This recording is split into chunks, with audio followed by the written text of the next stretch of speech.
Stanhope is here.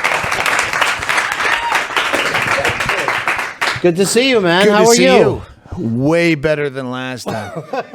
Was anyone here last time when we did this town hall thing? It was a little... I had a fucking major panic attack, which I'd never had. I've had a few since. Yeah. But I was like, my face was twitching. My hands were shaking, which I get the booze shakes from being a drunk. Right. But I mean, I was having a hard time speaking. Well, you had just written a book about your mom dying, and then you're doing a press tour, so It was all alcohol related. All I'm of it sure. was I had nothing to do. I'd kill my mother again before I lived through that experience of I was like freezing up. Yeah. And I've had it a few times since where one time driving across the Mississippi on a road tour where I just started shaking. Bridges and anything that like height, I get like panicky, but I had to make my tour manager, who was sleeping in the passenger side, wake up, take the wheel. I can't steer. I think I'm going to drive us into the fucking Mississippi. So, yeah.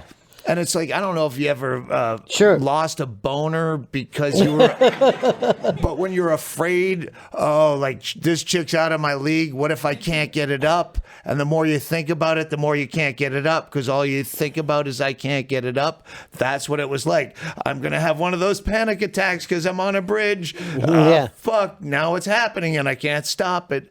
But that was the first time. And when I was booked to do this tour today, Sirius, my manager says, "Oh, you probably don't want to do that Bennington again." I go, "No, I want to do that the most to show I'm not a fucking retard." Yeah. That is so funny, but that was, and it's come up quite a bit, right? But most of us drink to push that stuff away, those kind of feelings that you're talking about. But maybe, the alcohol isn't working as well as it used to. Well, it's working overtime. Yeah. So when it has a day off, it doesn't know what to do. And I remember saying that on the fact that I remember that vividly when I don't remember shit is telling. Yeah. Because I remember going, this is where I'd usually fucking belt down some whiskey really quick. But I remember even telling you like it wasn't as noticeable as it felt to you. You know what I mean? Yeah. So it's like, no, you're doing good, or you want to take a break or whatever, and you're just like, what the fuck this is? I remember you giving me like an Artie Lang look at the end after everyone was leaving going, "Hey, take care of yourself." I'm like, this doesn't happen all the time. Yeah. Well, the last time that I saw Artie, he actually said to me, he's like, "Well, this is probably the last time I'll see you." And I go, "Don't do that shit, dude." You know what I mean? But it was that tour, the last book. Yeah. I think it was that night because it was like Stern early, then something, probably Pete Dominic, then something else, then you, then a podcast at my hotel with David Feldman. It ended at Artie's house, his podcast, late at night. And I had, started drinking early. I don't know if this is this. Anyway, whatever day, there were 3 days of promotion. And one of the days I ended up late at his place and we both said goodbye to each other, each one of us going, that guy's going to be fucking pissed. But it does keep everybody in the moment, right? Like when you're with Artie, you're like, hey, I'm going to hold on to this, Yeah, at that point, God knows what he had done all day. Right. He had that, what was that lady boy he hangs out with, the... I don't want to say the wrong name. Mario? Something Italian? Yeah. And I was really lit, and I just kept saying, "You're a girl." Right. He's like, "No, I'm really not." Dude, I was so close to saying Norton, and I thought I can't fuck this up. I can't do this. No, it's a guy that looks like a lady. Yeah. Norton looks like the ugliest fucking lady. You would never confuse him. He doesn't know that. God bless him. But I remember Artie kept, and I know he's lit up. Yeah. And he's like, no, I'll drive you back to the city. I think he lives over the bridge in fucking Hoboken or some shit, or I don't know where. But he's like, I'll drive you.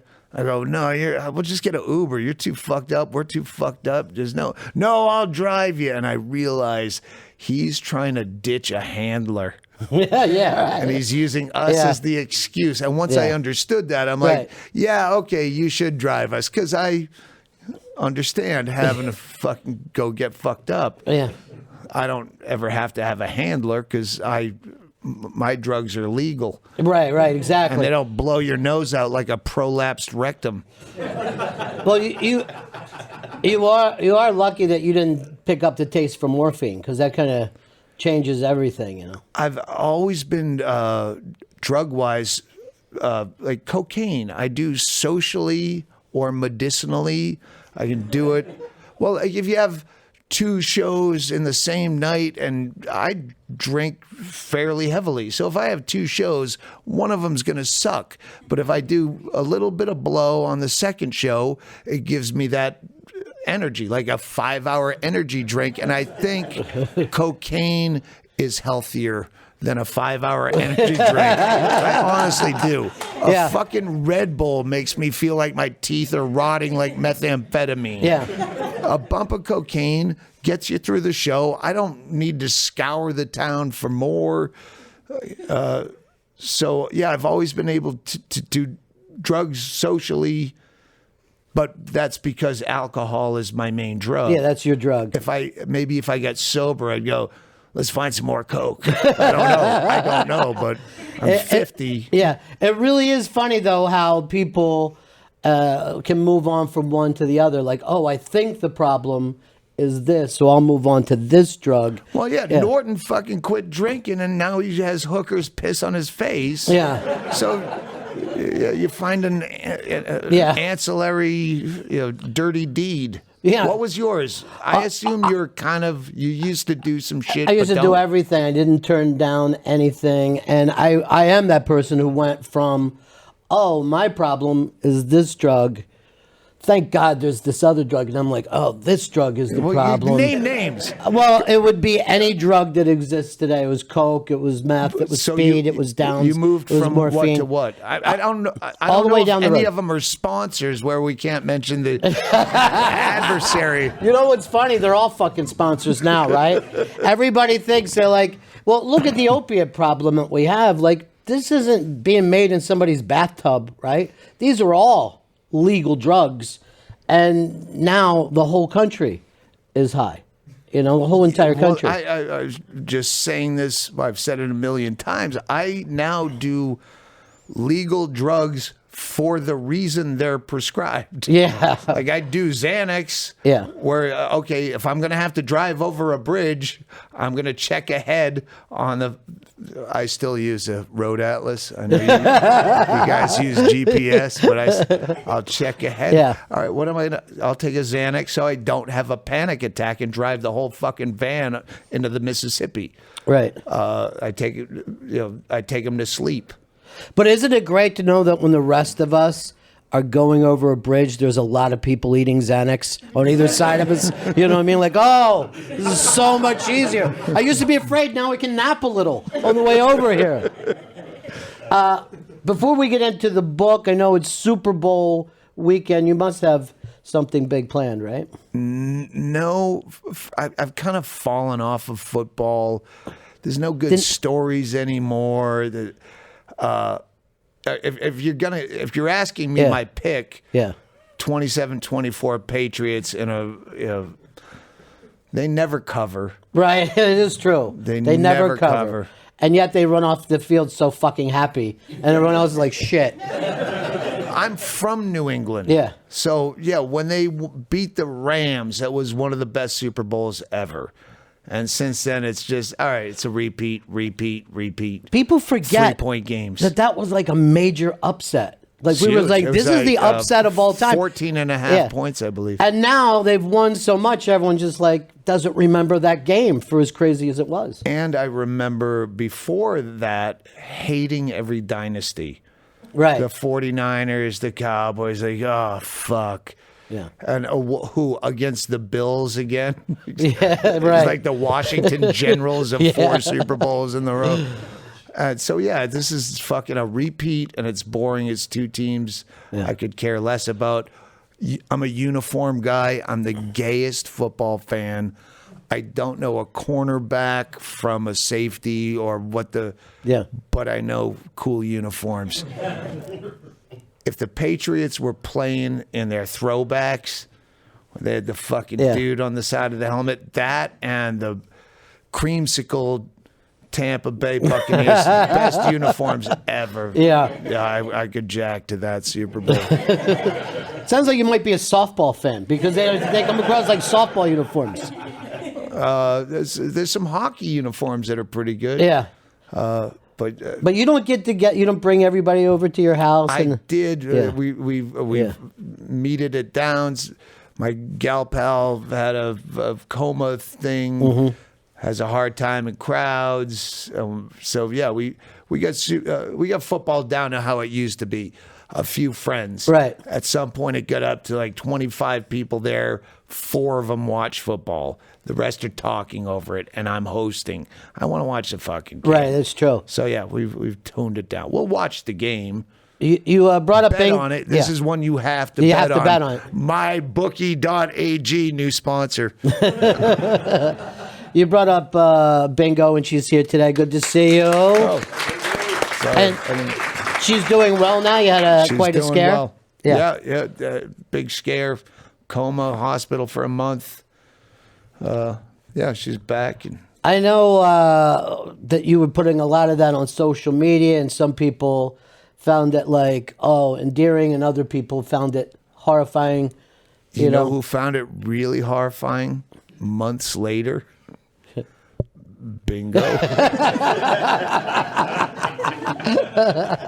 She's never going to... I was the most negative guy when she was in a coma because her family was all at the hospital, and anytime she'd sneeze or wiggle a digit, oh, she's showing great progress, and I'd race back over to the hospital.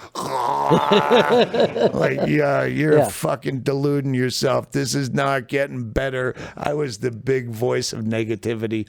Like, this is gonna be fucking awful. She's gonna be in a chair and shitting in a bag the rest of her life. Yeah. Just because she coughed, you go, oh, she's coming back. No. Yeah. Well, here she is. Here she is. She did it. She pulled it off. And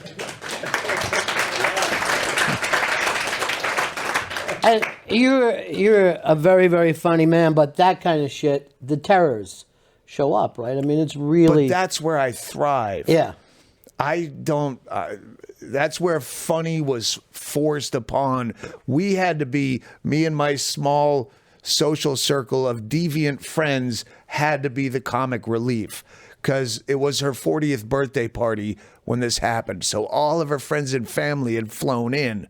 So fortunately, they're all there. Because they would have flown in anyway, but now they're already there. So they take over all the, crying and hugging and foot rubbing and, can you hear me, honey? Are you in there? And we started a bar in the ICU closet, sneaky bar that wasn't fooling anybody, and we were just the comic relief, and we're trying to figure out when she comes out of the coma, how we can fuck with her head, and we're gonna take wedding photos with me and her younger sister and all her family and tell her she's been in a coma for 27 years and age ourselves. You've been in a coma since back when... Because we figure once Trump got elected in the coma. And once we tell her Trump is president, all the other bullshit stories we make up are going to seem plausible. Right, yeah. That is true. I mean, that must have felt to her like, oh, I must still be in the coma. You know what I mean? Like, how could I have this crazy thought? It was a fun time. Well, yeah. But I mean, when shit gets ugly, that's where you have to dig the deepest for comedy, and that's where I thrive. It's the other stuff that, I get. She quits. I have some pet peeves that I'm really fond of. Yeah. Mouth sounds. Todd Barry has this too. Yeah. If we have one bonding thing, it's called misophonia. It's chewing with your fucking mouth open. I was going to demonstrate it, but in case you have it too. She quit smoking and started chewing nicotine gum with her mouth open. She sleeps with the nicotine gum in her mouth and wakes up chewing before her eyes open. My biggest pet peeve, she took, well, would you rather me smoke and die? Yes. That stuff fucking bothers me. Coma time, she might live, she might die, she might be a fucking vegetable. All right, now I'm thriving. Now, all right, you got me in a okay, I can deal with hardcore shit. Right. Killing mother. I got it. I got it. Don't know how to do it, but I'm... Yeah. Yeah, it's the minutia that fucking makes me crazy. That is...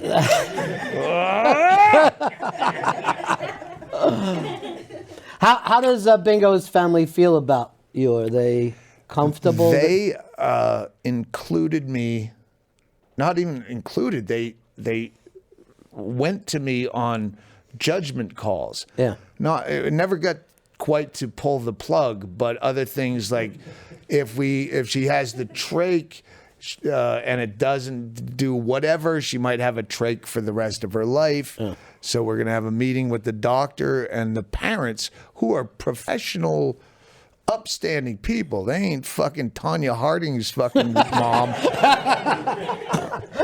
They're like, well, we wanted you here. You make the decision. I'm like, I should be making decisions. Right.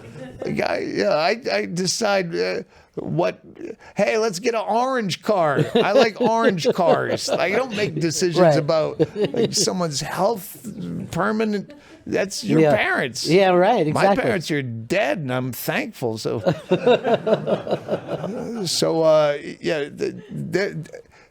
I don't. They say they like me. I think they do. She says I'm a very respectable person around them, and if people swear around them, I tell them not to do that, and they don't give a fuck. But they like that. I grew up with manners. Yeah. And I carry that. So, yeah, I'm still a dick. But, I mean, I make inappropriate jokes, but they come around. Oh, yeah, they're great. I like them a lot. I think that's fantastic, man. I think it's also fantastic that they included you, even though it was uncomfortable for you. But they deferred to me, and now I have to question their. Yeah. But it's great to have, because I don't have any family really. My parents are dead. I have a brother I don't talk to, and so it's great to have her family that I'm not responsible for. Right. Like when they have to die, I'm going on vacation. Yeah. I'm not. But she has two sisters that are responsible. We're like the fuck ups of our families, and they're almost happy that we thrive. Yeah. Like. They should be like derelicts somewhere, yet they found each other, and they're doing better than the rest of the fucking sisters. Yeah, that's really odd the way life works out. But you did manage to find your thing, And I was watching your last special when I could finally get to it because the fucking CISO thing. I didn't even. That fucking kills me because I went after. It was the last special, which probably none of you saw, No Place Like Home. I really like that special, and I'm not someone who likes anything I do. And I went with CISO because they could put it out first. And it had been filmed so far back that I go, this is time sensitive. You're always afraid some other comic is going to step on your dick with that premise. And all right, and they were offering the most money because they were, upstart. Right. So I went with the money, and mostly they'll get it out first. And then the entire fucking company folded. Yeah. So, but it's out there. No Place Like Home is on CISO. It's on iTunes and wherever. It's fucking out there again. Well, there are ideas in that special that you do comedically that I was thinking that somebody else could really run through in an academic way, because there's some really brilliant thoughts in there. And I love the stuff on mental illness. That's the chunk. Yeah, every special has the chunk. Yeah. There's other bits that you do, but you go, that's the chunk that needs to be out there now, and it's the mental illness shit. And the fact is, I've kind of have those thoughts, but never crystallized them. I always, to me, if you look at almost any crime that we have in this country, mental illness is at the core, right? Yes. And that is something that I've been battling with, where you have to account for mental illness, but to a point. Right. When At the what guy point? eats your kid's face, Yeah. Right. you go, fuck that guy. Like, there's a point where you go, well, he's mentally ill and we have to care for these people until they, eat your kid's face or something. Fuck that guy. Just put him out of his misery. He's a rabid dog. But you also make the point, like, everybody is always rallies around certain, like, special needs kids. There's love and hugs. Yeah, the Camp 1 and Camp 2. Right. There's mentally, I'm trying to repeat the bit, and there's mentally disturbed people, Camp 1, and there's mentally challenged people, Camp 2. Mentally challenged people get all the hugs and kickball in the world. Mentally disturbed, you kick them out of the fucking house as soon as they're 18 because they're scary and they talk to themselves and bees live in their hair or whatever. Yeah. And those are it's a good bit, but it goes on for another 18 minutes that I don't remember. But even beyond the fucking comedy, and the comedy is great in that, it really is something that people should take a look at, and we never really hear that discussed, and we try to figure out what this evil is when somebody goes into a place and shoots it up, but it's mental illness. Hugely, and most mentally ill people are in prisons and not mental health facilities where they're taken care of, because usually they end up indigent and fucked up, and no one wants to deal with that, and they're fucking scary to deal with. You fucking live in this city. Right, sure. Yeah, you have to smoke outside. That's in the bit. That's in the bit. Yeah. No one deals with mentally ill people more than smokers. We have to stand outside while you're all partying in the fucking bar, and we're out there like a salt lick for the homeless, smoking cigarettes. It's a fucking strong piece of material. I'll stand by it. It really is, and it's strong in that way that you remember Carlin bits where you're like, shit, man, this is even beyond comedy. This is something that somebody even smarter, more educated should have come up with. But there's the comedian is the one bringing that up, and that's always mind-blowing to me. Well, you don't have to skirt the issue that I spend more time in my later years on premises rather than jokes. No. You know what? It's not even that it's, you have comedy in there, but you make a strong point. Well, I'm not sure you're right about the comedy. I think I might have just made a really strong point. But as long as no one else is making it, fuck them. Yeah. But I do find more value to that than just really a good short joke that can make everybody laugh, because that's the kind of shit that we end up putting on Rushmore, dude. And that's true. You know what I mean? It's a very tough thing to pull off, to come up with a premise like that is right there, but everybody is skirting that issue. When you have a girlfriend that's mentally ill, you kind of build that material kind of organically. All right. Yeah, there's your muse. There's a few things that I like to take credit for in changing, and one of those, the end of that bit, it goes into Gabby Giffords being and the shooting in Tucson, and how they shot a Camp 1 mentally disturbed, shot her into Camp 2 mentally challenged. And No, it goes. I can't do the whole bit. I make it work. That's what I love, when I can find a piece of material that everyone should frown on, but as I break it down, I like to do comedy like a defense attorney in an unwinnable case where I win. And at the end of that, I taped that in Bisbee where we live and where Bingo gets mental health care. I said, if you want to know the problem, if you have that voice in your head like the Gabby Giffords shooter that's telling you to, pack a lot of ammo and go do the bad thing, to get mental health care, you would have to, where we live, walk past the Second Amendment gun shop, the Bisbee Brewery in a U-shaped strip mall, and then go to where she was getting mental health care, Community Intervention Associates, with the acronym printed on a tinted glass door, CIA. You have a voice in your head telling you to go kill a lot of people.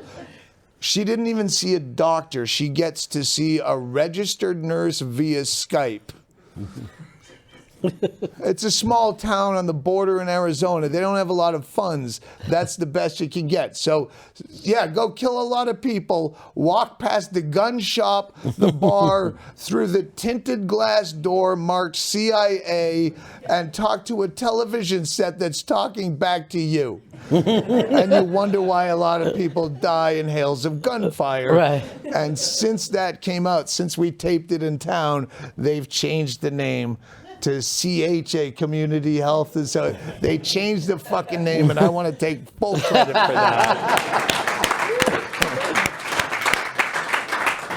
Because acronyms on a door don't come cheap in Bisbee. There's a big budget constraint to change the name. There was a giant meeting about that. I'm sure there was. That's great. Well, the book now, this is not Fame. Now, this is your second book, and at this point, that's the book I wanted to write first, but the first one, honestly, I think my manager bullshitted the book company into a premise. It was about my mother's suicide, and went from there and through my life. My relationship with my mother, they thought if I could write a book that chicks would read. I really think that was a marketing motivation for them to give me a deal. Because it's a relationship with your mother, and nobody gives a fuck. I love Margaret Cho, but when she starts doing my mother talk like this, all right, get to the funny shit. I even have that in the introduction of this book. I hate books, especially when you read any rock and roll books, biographies. I love degenerate fuck up biographies. That's my go-to. But you hate having to sit through the childhood and the parents were like this. And I said that I hate, first of all, I hate that they sober up 2/3 of the way through. And that's why they wrote the book. And I promised I would not in this book. And I also said there will be no parents and childhood. I got that shit out in my first book. Sorry you had to read it. Yeah, but it is true. I have to read a lot of biographies because of people coming in. And the first 2 chapters are, we chase squirrels with BB guns and our smoke. Just shut the fuck up and get to making the albums and sleeping with the hookers. Right, right. So this is all sleeping with the hookers. It's all sleeping with the hookers. This is all But and I also love the that war stories. That you do just jump around from one great story to another. It's like talking with you. No one ever sets up their life story and tells it all the way through when you're hanging out with somebody. But the through line is about fame and the lack thereof, the trappings of. Like shit that this wouldn't, if I was a famous comic, that wouldn't have gotten printed just because of the Me Too thing. Right. Because there's so many Me Too stories I'm celebrating in that where other people are being fired for way less shit. Yeah. So one of the really great things that's happened to you is you didn't get too famous that they could attack you for this. You don't even feel like you're going to be on their radar. Well, I don't work for anyone. Yeah. You can get fired. Yeah. You work here. If you touch me inappropriately, and I'm obviously drinking. So I have some kind of. The only people that can fire me are ticket buyers. I'm not going to lose a fucking Burger King sponsorship. Anytime you hear a comedian or any athlete, anyone in the public eye apologizing, it's because there's someone writing their fucking check. You're the only people that can fire me. Ticket buyers, because all I do is stand-up comedy. So I don't have to, I did the wrong thing. If I apologize at any point, it's because I really fucked up. And I'm sorry. I wonder why we even want a forced apology, because the person doesn't mean it. So what do we get out of the guy coming out with his hat in his hand? And I'm just thinking this now, but I think that's part of why Trump is president, because he did what everyone. No, I'm not. Yeah. I don't apologize. I say I never even said it. Yeah, right. Yeah. Rather than a fake apology, he's faking not apology. Like, right. That comes into play. Like, he's honestly a douchebag. And people go, oh, at least he's not fucking lying that he's a douchebag. He's a full-on fraudulent fucking liar, and a lie that he said he didn't lie. Yeah. And that's so refreshing compared to, I'm going to take anger management. I said some bad things about Jews, so here's my friend, the Jew that wants to be in the spotlight, and he's going to take me to the Museum of Tolerance. And, you don't mean any of this. Even the Jew doesn't mean any of this. You're just fucking spotlight hogs. It's fucking gross. Sorry, did I? No, I loved it. But it is also amazing, even I think the Trump detractors would have to admire the energy that the guy has. He's 70 years old. He's flying around. He's in at least a fight a day with somebody. I mean, it's phenomenal that he could. But I think that some of that is a sociopath where he's, well, let's just say he had normal hair. They always show how every president grays over the course of their term, but he wouldn't gray. If he had just like normal fucking Scott Baio hair, he wouldn't gray because he doesn't give a fuck at all. I don't know if that's good or bad. I've always been of the mind, I don't need a leader. A president is no more like all presidents have been reality show hosts to me. So no Bill Clinton or fucking Jimmy Carter ever affected my day. Yeah, that is true. Well, we didn't used to talk about it as much now, but now it's almost like you can't miss anything that happens because people bring it up so much, like every 2 hours. Do you believe that? I'm like, I don't. It used to be Kardashians, now it's Trump. Yeah. It's brain rape. I don't want to know about any of these people. My fucking day moves swimmingly or poorly based on my own choices, not some fucking cunt down the road in Washington. We're not terrestrial, are we? No, not anymore. Not anymore after that last break. We're gone. So you're not a political guy at all, never have been. I was for a minute. I think we all go, as comedians of my ilk, we go through our atheist phase and our political phase. I was a libertarian for a while. And like, I'm still libertarian leaning, but as a government, it wouldn't work because you'd have to have faith in humankind. And I've not found any hint of that in my travels. So where does any optimism that you have come from? Because there is optimism in your act as well. Well, I politics, charity,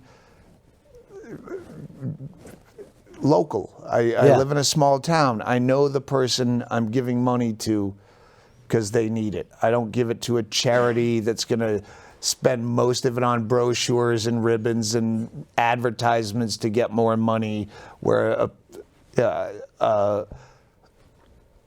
local politics. I care about what happens in my town. How does this affect us? The plastic bag ban in Bisbee was a huge fucking thing. It's a town of 5,000 people, and they're like, plastic bags are stuck in the tumbleweeds. Why don't we just get rid of plastic bags or charge for them? Which is very anti-libertarian. But I'm like, yeah, you're right. It's fucking filthy.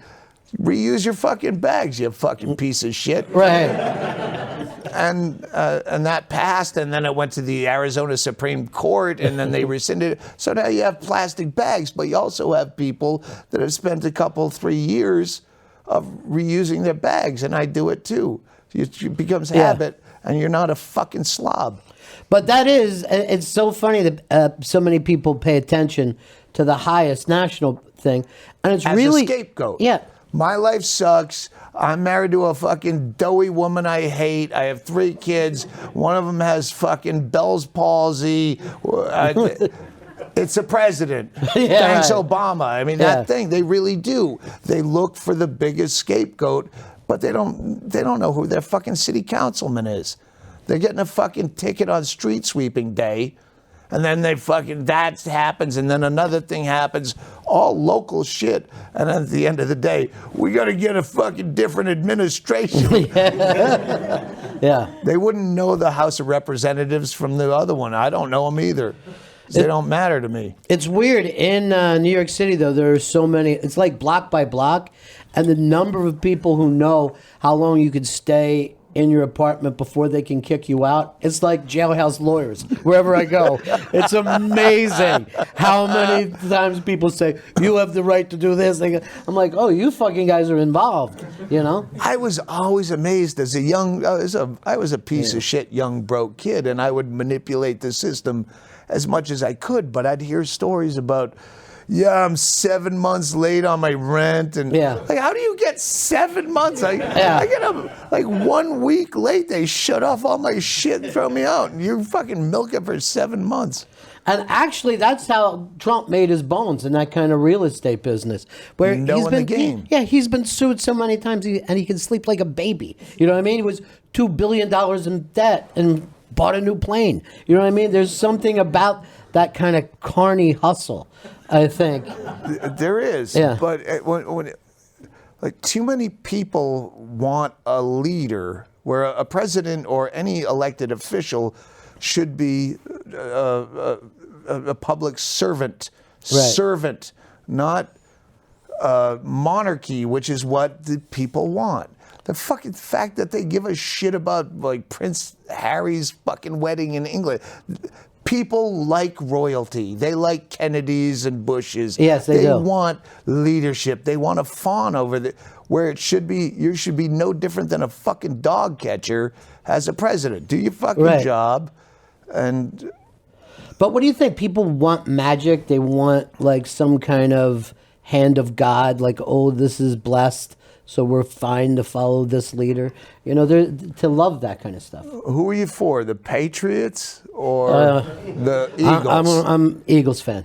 Okay, so that's what they want. They want someone to root for. Yeah. And if it was 2 other teams, you'd have a favorite and fuck the other team. Yeah. And that's what they do. They play politics like sports, and they have some opinion of what's. I'm going way down. I'm going down unfunny way on this train. I'm Dave Attell. I'm about to take the path of least funny. I'm going to talk a little least funny with you, because there's a thing in the book that's so funny, and it was about a young comedian that you saw in L.A. Josh Perlman. That opens the chapter, and I was hence the title. Josh Perlman when I lived in L.A., he's a young comic, and he got his first paid gig in Vegas at the Rio Hotel, and he came back to L.A. and he said he was talking to a hooker early a.m., playing a video poker machine next to her, but he didn't know how to close the deal. And she said, finally, do you want to take me up to your room for a dance? And he said, well, how much? And she said, $200. And he said, all right, what do I get exactly? So I'm not going to pay you $200 to just dance. Tell me specifically. And she goes, well, are you a cop? And he said, no, I'm a comedian. She said, really? Do you know Doug Stanhope?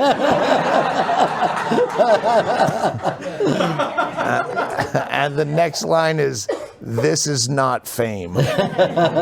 Known in certain circles is closer to the truth. And that's kind of true of most. Hey, you know what? I'll tell you the fucking full story of this, because it actually goes back to the last book. It wasn't just that she was a hooker that knew me, which I infer. She's in the last book as my friend Jeff Brown's cokehead wife, the Jewish American princess, if you're fucking fully knowledgeable on everything.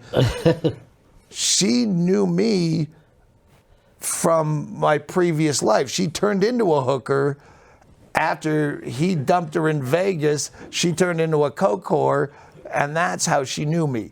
The story lends itself without a lot of detail, but that's the truth. Wow, I shouldn't say her name is Tracy Shapiro. This will be someday they'll be studied for generations. People, there'll be academics taking one line into the other. But a lot comes into this about comedy and some advice for young comedians that goes contrary to what a lot of people say. You really read this book? Yeah, I did. I'm a fan. But I will say this: that people have told young comedians, just go out and do any gig that you can. All you can do. That's what you should do. Yeah. No, you shouldn't. None of it's going to suck repeatedly. And we learned early on, like, band breaks. Hey, my cover band's playing down at fucking Elmo's. Come and do comedy on the breaks. They'll love you. And they fucking won't. And you're going to suck, and you're going to know you suck. And if you keep doing shitty spots in places, old folks' homes or wherever, right? Yeah, you're just going to think you suck because you're playing in the wrong places where no one wants to hear comedy. Sometimes people don't want to laugh. But they always think, especially in this. This room is just confused all the way through. And one guy back there, I think, is just drawing you this entire time. I don't want to judge your fans, but I'm going to work this side of the room. Are you drawing back there? Is that what you're doing, or are you taking drawing? Yeah. Courthouse fucking sketch. What's that? Courthouse sketches. That's all right.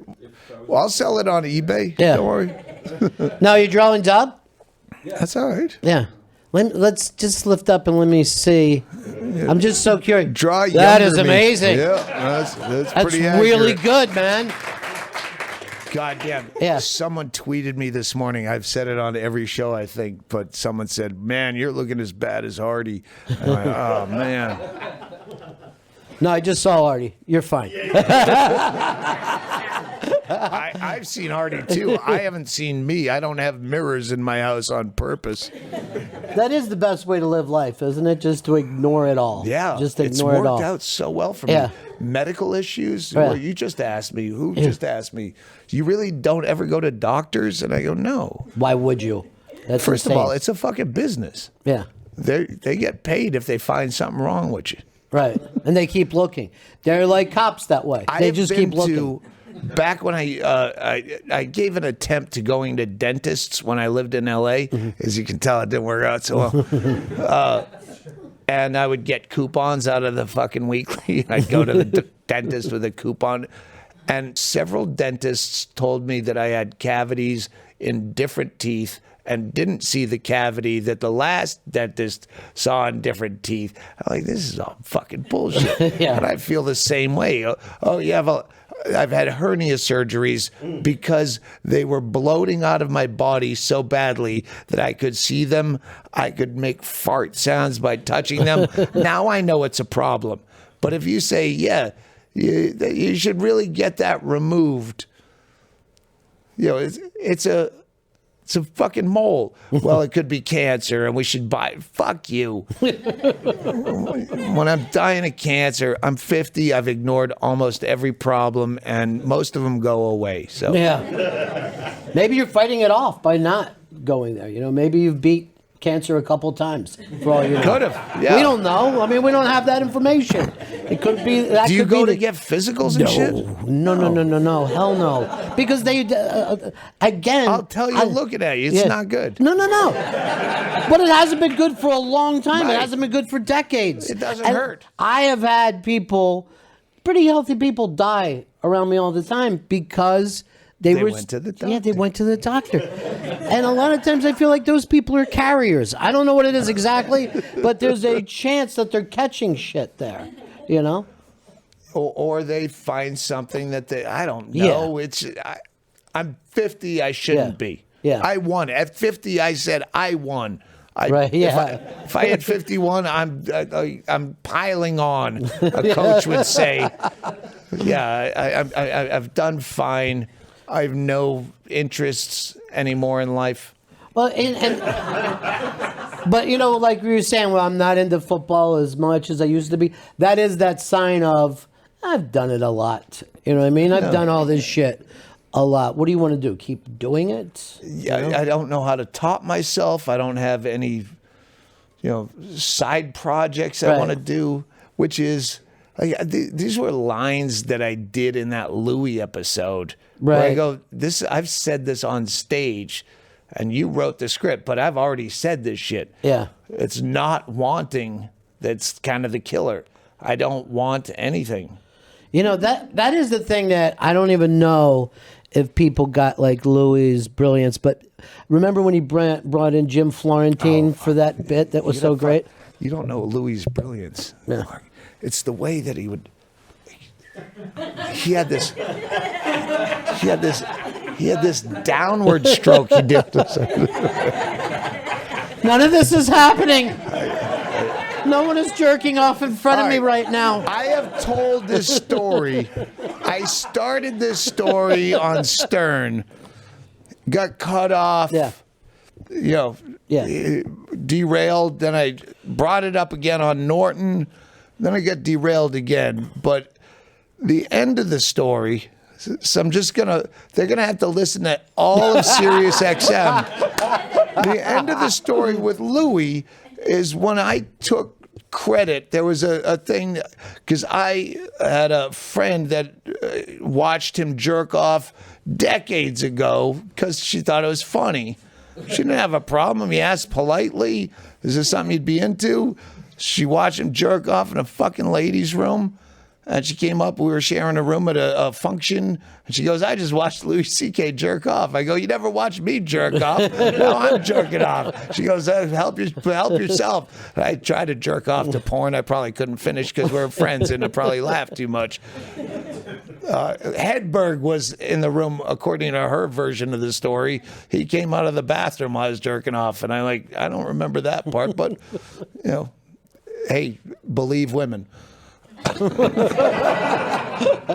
Anyway, then this whole thing someone wrote, Gawker Jezebel wrote a thing, America's funniest comedian and sitcom auteur, has he been jerking off in front of women? It's like 2012 or something. So I jumped in and I wrote, yeah, that was me. And I wrote a whole story. Yeah, and I took full credit for it.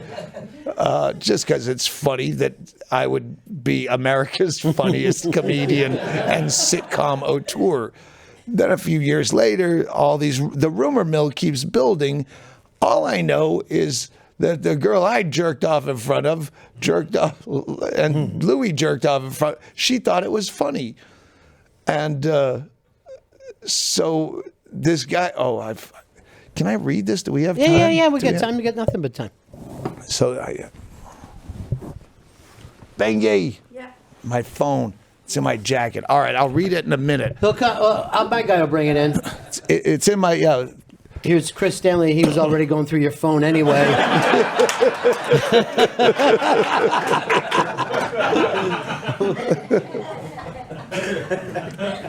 There he is, Chris Stanley with the phone.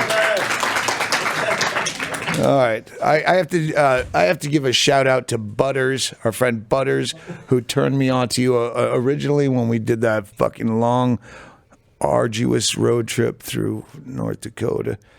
All right, hang on. I forwarded this. I found it and forwarded it to myself in case I had a chance to read it. So I think it was 2012. One of the Gawker Jezebel, one of those people, came out with this mysterious comedian who jerks off in front of ladies. And from what my experience was, yeah, it was very polite. And I've jerked off in front of a million ladies.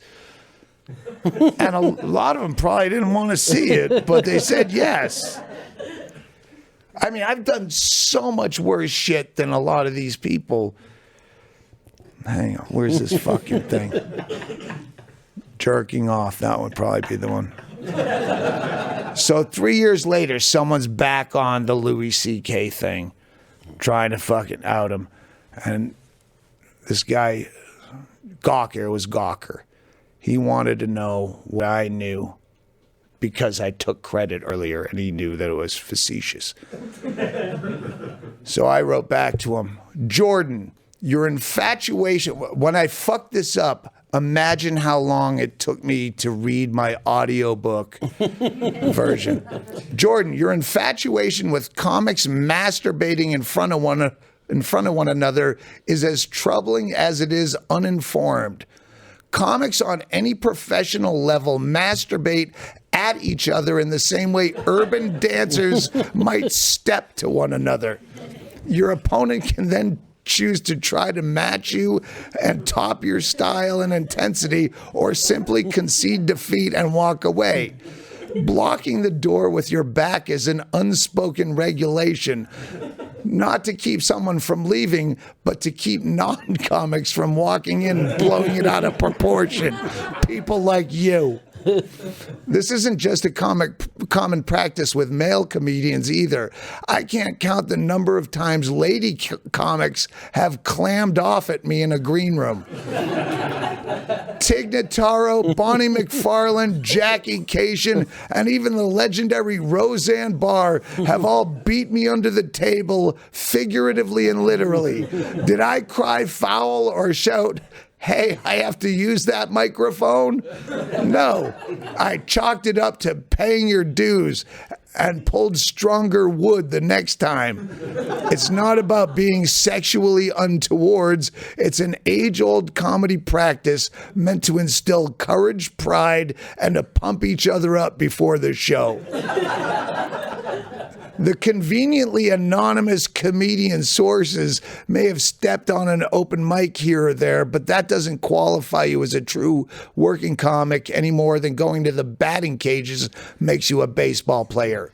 Baseball players who also legendarily jerk off in front of one another. I once went head-to-head with former Atlanta Braves pitcher John Rocker, who used the same handtique as his slider and made me look a fool.